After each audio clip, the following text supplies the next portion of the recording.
मैं डॉक्टर मनीराम मीणा, सहायक आचार्य समाजशास्त्र एसएमयू गवर्नमेंट पीजी कॉलेज नाथ द्वारा आप सभी छात्रों का हार्दिक स्वागत और अभिनंदन करता हूं एवं यूट्यूब पर देखने वाले सभी विद्वान साथियों का तहे दिल से हार्दिक स्वागत, अभिनंदन और प्रणाम करता हूं। आज का हमारा टॉपिक है इफोर्ट्स ऑफ इकोलॉजिकल बैलेंस, यानी पारिस्थितिकीय संतुलन के प्रयास, जो अनेक समाजशास्त्रियों, भौगोलिक शास्त्रियों, पर्यावरणविदों ने इस प्रकार से बताया है। क्योंकि असंतुलन या प्रदूषण का अर्थ उपयोग के अयोग्य होना माना जाता है। जो तत्व किसी वस्तु को दूषित करते हैं उन्हें प्रदूषक कहते हैं। यथा गंगा जल शुद्ध होता है, किंतु उसमें अनेक प्रदूषण जैसे कूड़ा कचरा, गंदा पानी मिल जाता है तो गंगा जल भी दूषित हो जाता है। उसी भांति हमारे पर्यावरण में अनेक प्रदूषण विद्यमान हैं जो उसके विभिन्न घटकों को प्रभावित करते हैं और विश्व में एक प्राकृतिक संतुलन होता है जिसके अंग मनुष्य, प्राणी, वनस्पति, धरती, जल। जब किसी भी अंग में प्राकृतिक और अप्राकृतिक कारणों से परिवर्तन होता है तो असंतुलन की स्थिति उत्पन्न हो जाती है। अतः उस असंतुलन की स्थिति को दूर करने के लिए, यानी पारिस्थितिक संतुलन के जो प्रयास हैं वो करना अति आवश्यक है। जो इसका फर्स्ट पॉइंट है, पर्यावरण का सीधा संबंध हमारी अर्थनीति की व्यूह रचना से है। पारिस्थितिक संतुलन के लिए प्रयास। पारिस्थितिक संतुलन के लिए प्रयास का फर्स्ट पॉइंट है, पर्यावरण का सीधा संबंध हमारी अर्थनीति की व्यूह रचना से है।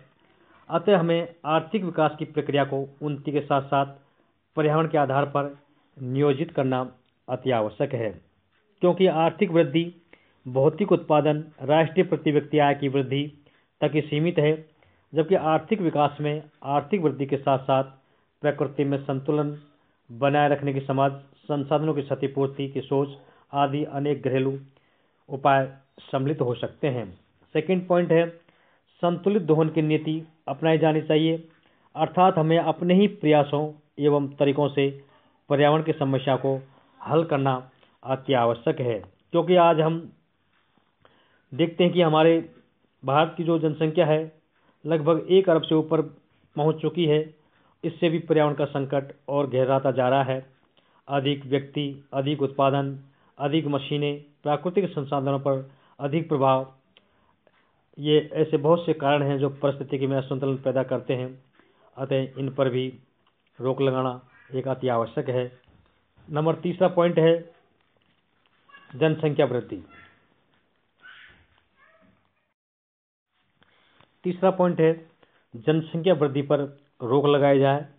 क्योंकि हम देखते हैं कि आज हमारे देश की जनसंख्या करीब 125 करोड़ के आसपास पहुंच चुकी है, जिसके कारण देश में लोगों को न पर्याप्त भोजन मिल रहा है और न ही शुद्ध पानी उपलब्ध है। अतः जनसंख्या वृद्धि पर पूरी तरह रोक लगाई जाए और रोक लगाने से हम पारिस्थितिक संतुलन बनाए रखने में सक्षम हो सकते हैं।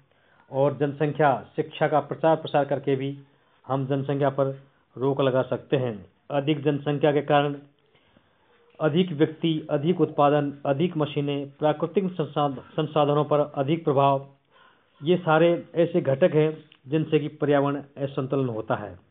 अतः जनसंख्या वृद्धि पर नियंत्रण किया जाए जिससे पारिस्थितिक संतुलन किया जा सकता है। नेक्स्ट पॉइंट है, प्रदूषण फैलाने वाले वाहनों पर नियंत्रण रखा जाए। प्रदूषण फैलाने वाले जो वाहन हैं उन पर प्रभावी नियंत्रण किया जाए एवं कम सिंचाई या बिना सिंचाई वाली फसलों एवं वृक्षों को बढ़ावा दिया जाना चाहिए। पारिस्थितिक संतुलन के लिए बड़े बड़े वाहनों के स्थान पर लघु सिंचाई परियोजनाएं, रासायनिक उर्वरकों के स्थान पर कंपोस्ट खाद, विदेशी प्रौद्योगिकी के स्थान पर स्वदेशी ग्रामीण प्रौद्योगिकी का उपयोग करना भी लाभप्रद हो सकता है। नेक्स्ट पॉइंट है, प्लास्टिक की थैलियों पर प्रतिबंध, यानी प्लास्टिक की जो थैलियां हैं उन पर प्रतिबंध लगाया जाए। जलाऊ लकड़ी का कम उपयोग किया जाए। मुक्त शौचालय के स्थान पर सुलभ शौचालय का प्रयोग पारिस्थितिक संतुलन को बढ़ावा देने में महत्वपूर्ण हो सकता है। विकेंद्रित ऊर्जा नीति, जिसमें मानव शक्ति, पशु शक्ति, बायोगैस, सौर ऊर्जा, पवन ऊर्जा, जल शक्ति एवं समुद्र से ऊर्जा प्रमुख हैं, उसको प्रोत्साहन किया जाना चाहिए जिससे कि पारिस्थितिक की संतुलन बनाने में महत्वपूर्ण भूमिका काम आ सके। नेक्स्ट पॉइंट है प्राकृतिक संसाधनों का संरक्षण। प्राकृतिक संसाधनों का संरक्षण यानी सार्वजनिक वाहनों का प्रयोग अधिक से अधिक मात्रा में किया जाना चाहिए। आज हर घर, हर व्यक्ति के पास अपना पर्सनल वाहन होने के कारण उनसे अधिक प्रदूषण होता है, उनसे पर्यावरण प्रदूषित होता है। अतः अधिक से अधिक सार्वजनिक वाहनों का उपयोग किया जाए, जिससे कि कम वाहन होंगे तो उससे प्रदूषण को रोका जा सकता है।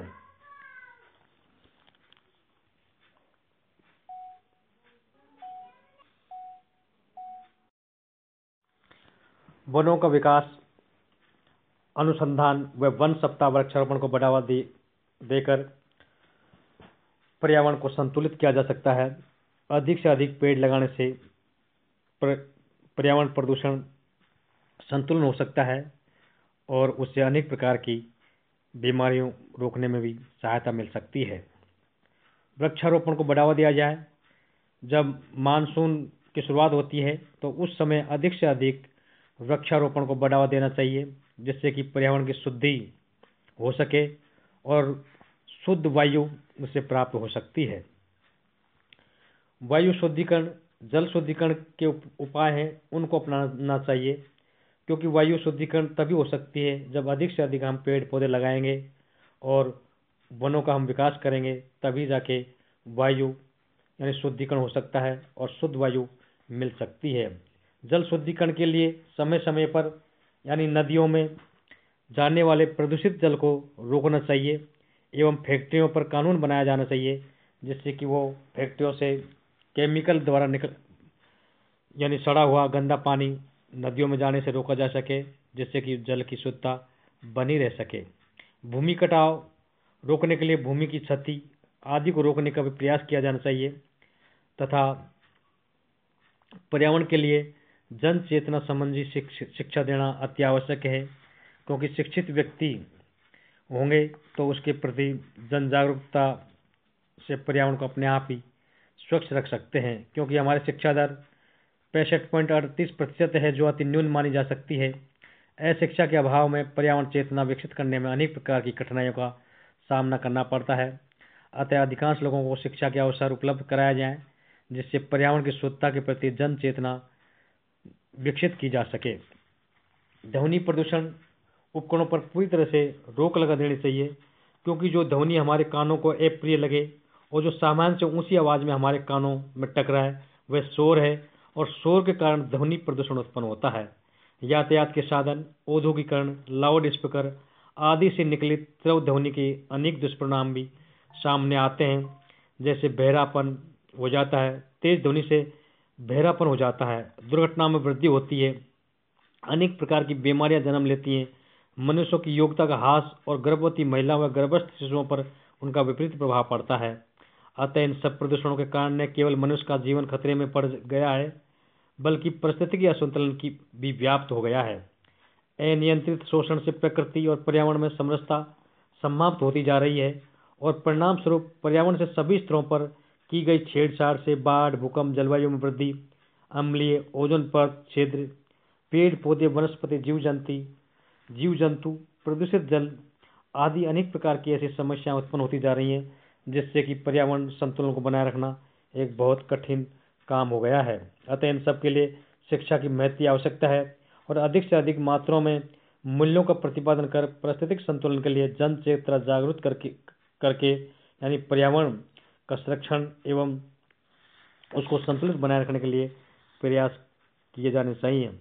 हम आपको अगले वीडियो व्याख्यान में सामाजिक परिस्थिति का क्षेत्र एवं उसकी प्रमुख अवधारणा के बारे में बताने का प्रयास करेंगे। धन्यवाद। थैंक्स।